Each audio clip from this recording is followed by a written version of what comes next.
2026 தமிழக சட்டமன்ற தேர்தலுக்கான தபால் வாக்குப்பதிவு விறுவிறுப்பாக நடைபெற்று வருகிறது. தபால் வாக்குகள் என்றால் என்ன? உண்மையில் இது தேர்தல் முடிவுகளில் பெரிய தாக்கத்தை ஏற்படுத்துமா?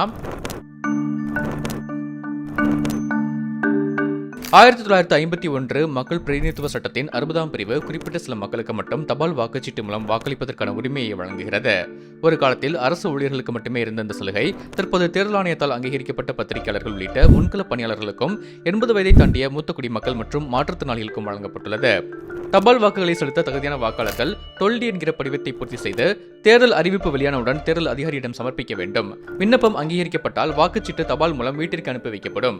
பின்னர் வேட்பாளர் ஒருவருக்கு வாக்களித்து உரிய ஆவணங்களுடன் மீண்டும் அதை தேர்தல் அதிகாரிக்கு அனுப்ப வேண்டும். உரிய ஆவணம் இல்லை என்றாலோ வாக்குச்சீட்டில் ஏதேனும் குளறுபடிகள் இருந்தாலோ அது செல்லாத வாக்காக அறிவிக்கப்படும்.